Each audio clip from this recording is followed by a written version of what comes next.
नमस्कार दोस्तों, मैं हूं शैलेश और आज मैं लेके आया हूं प्रस्तावना से संबंधित 25 ऐसे महत्वपूर्ण प्रश्न और उत्तर जो परीक्षा की दृष्टि से बहुत महत्वपूर्ण हैं।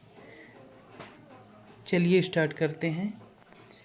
पहला है, प्रस्तावना में हम का संदर्भ किसको है?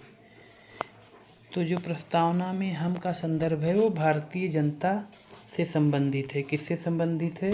भारतीय जनता से। ठीक। प्रस्तावना में संवैधानिक शब्द का अर्थ क्या है? तो जो प्रस्तावना में संवैधानिक शब्द का अर्थ है वो संविधान से संबंधित या संविधान के अनुसार। क्या है संवैधानिक शब्द का अर्थ? संविधान से संबंधित या संविधान के अनुसार। ठीक है। प्रश्न संख्या 3, भारतीय संविधान की प्रस्तावना के अनुसार भारत एक किस प्रकार का देश है? प्रस्तावना के अनुसार भारत एक किस प्रकार का देश है? इसका मतलब है भारत एक संघात्मक गणतंत्र, क्या बोलते हैं इसको? फेडरल रिपब्लिक, एक संघात्मक गणतंत्र है। प्रश्न संख्या 4, समाजवाद। समाजवाद शब्द का क्या मतलब है जो प्रस्तावना में आता है? तो समाजवाद शब्द का अर्थ आर्थिक और सामाजिक समानता की दिशा में प्रयास करना। क्या है?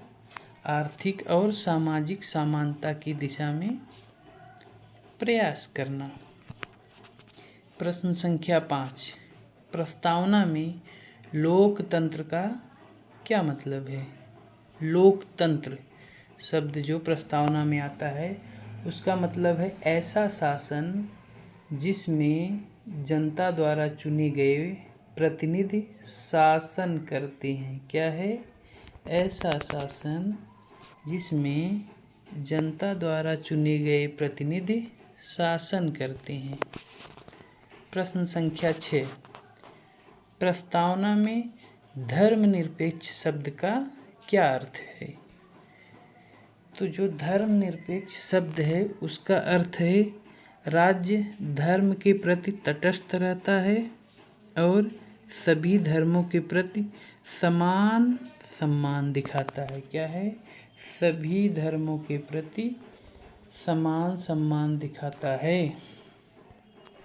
प्रश्न संख्या 7, प्रस्तावना में गणतंत्र का क्या मतलब है? प्रस्तावना में गणतंत्र का मतलब है ऐसा शासन प्रणाली जहां राष्ट्र का प्रमुख जनता द्वारा चुना जाता है। क्या होता है? राष्ट्र का प्रमुख जनता द्वारा चुना जाता है। प्रश्न संख्या 8, प्रस्तावना में नागरिक स्वतंत्रता का क्या आशय है? नागरिक स्वतंत्रता का आशय जो प्रस्तावना में दिया गया है उसका अर्थ है व्यक्तिगत स्वतंत्रता, जैसे बोलने की स्वतंत्रता, विचार करने की स्वतंत्रता, शांतिपूर्ण सम्मेलन करने की स्वतंत्रता आदि संबंधित है। प्रश्न संख्या 9, प्रस्तावना में समानता का क्या अर्थ है?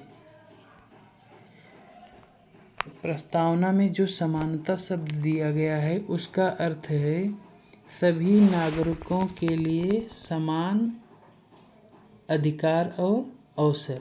क्या है? सभी नागरिकों के लिए समान अधिकार और अवसर। प्रश्न संख्या 10, प्रस्तावना में अधिकार शब्द का क्या मतलब है? तो अधिकार शब्द का मतलब है कि वो अधिकार जो संविधान और कानून द्वारा प्रदान किए गए हैं। क्या हैं? वे अधिकार जो संविधान और कानून द्वारा प्रदान किए गए हैं। प्रश्न संख्या 11, न्याय शब्द का प्रस्तावना में क्या अर्थ है? तो जो न्याय शब्द है उसका प्रस्तावना में अर्थ यह है कि सभी नागरिकों के लिए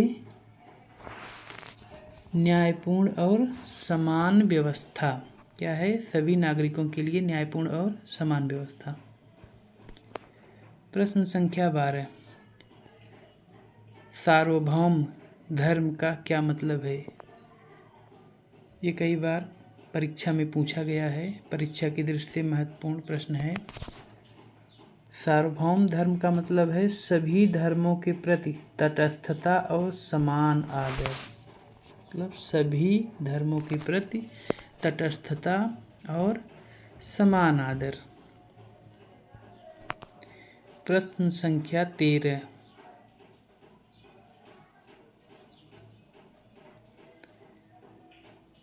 प्रश्न संख्या 13, लोकतंत्रात्मक शब्द का प्रस्तावना में क्या तात्पर्य है? लोकतंत्रात्मक, लोकतंत्रात्मक शब्द का शासन प्रणाली में जो शासन है वो किसकी इच्छा पर चले? जनता की इच्छा पर। तो लोकतंत्रात्मक शब्द का प्रस्तावना में तात्पर्य है शासन प्रणाली जो जनता की इच्छा पर आधारित हो। क्या है? जो जनता की इच्छा पर आधारित हो। प्रश्न संख्या 14, प्रस्तावना के अनुसार भारतीय संविधान के निर्माण का मुख्य उद्देश्य क्या है? जिसका उद्देश्य है एक ऐसा समाज स्थापित करना जहां सभी नागरिकों को समान अधिकार और न्याय प्राप्त हो। क्या हो? समान अधिकार और न्याय प्राप्त हो। ऐसा समाज स्थापित करना जहां सभी नागरिकों को समान अधिकार और न्याय प्राप्त हो। प्रश्न संख्या 15, प्रस्तावना में पारंपरिक शब्द का संदर्भ क्या है? पारंपरिक, पारंपरिक शब्द का संदर्भ ऐतिहासिक और सांस्कृतिक परंपराओं का सम्मान और अनुसरण करना है। क्या है? ऐतिहासिक और सांस्कृतिक परंपराओं का सम्मान और अनुसरण करना। प्रश्न संख्या 16, अधिकार और कर्तव्य में क्या अंतर है? अधिकार क्या है? अधिकार उन चीज़ों की स्वतंत्रता या सुविधाएं हैं जो हमें प्राप्त हैं, जबकि कर्तव्य उन जिम्मेदारियों और कार्यों को दर्शाता है जो हमें निभाने चाहिए। राइट? अधिकार किससे संबंधित है? उन चीज़ों की स्वतंत्रता या सुविधाएं हैं जो हमें प्राप्त हैं, जबकि कर्तव्य क्या है? उन जिम्मेदारियों और कार्यों को दर्शाता है जो हमें निभाने चाहिए। प्रश्न संख्या 17, प्रस्तावना में प्रगति का क्या अर्थ है? प्रस्तावना में जो प्रगति शब्द दिया गया है उसका अर्थ है सामाजिक और आर्थिक उन्नति की दिशा में कदम बढ़ाना। क्या है? सामाजिक और आर्थिक उन्नति की दिशा में कदम बढ़ाना।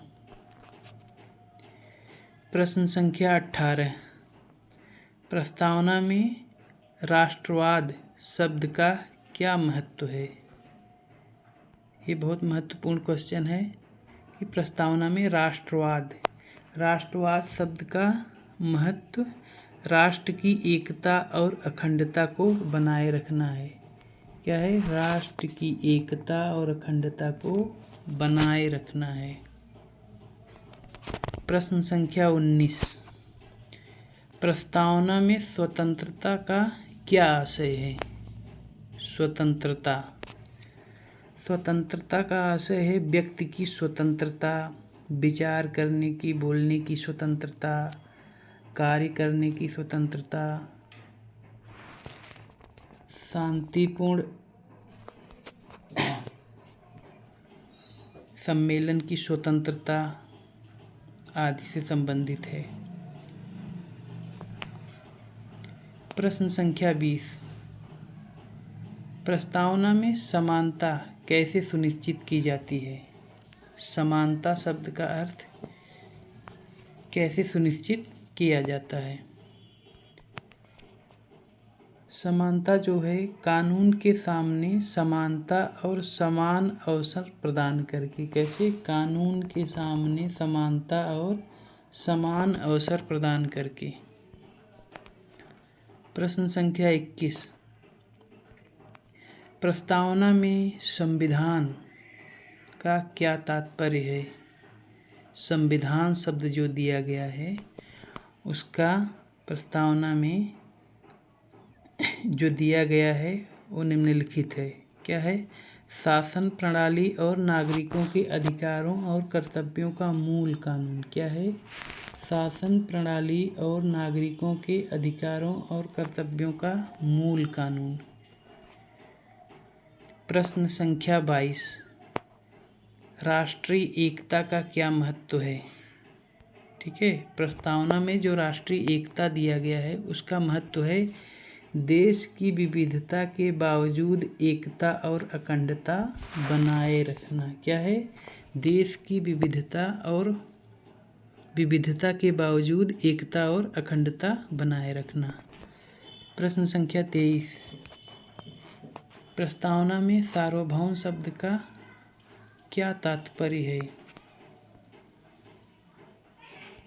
सार्वभौम शब्द का तात्पर्य है पूरे राष्ट्र के लिए लागू होने वाले सिद्धांत। क्या है? सार्वभौम का अर्थ पूरे राष्ट्र के लिए लागू होने वाले सिद्धांत। प्रश्न संख्या 24, समान अवसर का प्रस्तावना में क्या तात्पर्य है? समान अवसर, सभी नागरिकों को समान अवसर और संसाधनों की उपलब्धता। क्या है? सभी नागरिकों को समान अवसर और संसाधनों की उपलब्धता। प्रश्न संख्या 25 है अखंडता। अखंडता शब्द का क्या अर्थ है? तो अखंडता जो शब्द दिया गया है उसका राष्ट्र की संपूर्णता और उसके विभाजन से रक्षा। क्या है? जो राष्ट्र की संपूर्णता है और उसकी विभाजन से रक्षा, मतलब भारत एक अखंड राष्ट्र है जिसको विभाजित नहीं किया जा सकता। तो दोस्तों ये रहे हमारे प्रस्तावना से संबंधित 25 प्रश्न। अगर आपको अच्छा लगा हो या इससे कुछ सीखने को मिला हो तो हमारे इस YouTube चैनल को लाइक करें, शेयर करें और सब्सक्राइब करें। धन्यवाद। मैं आगे और भी ऐसी वीडियो लाता रहूँगा।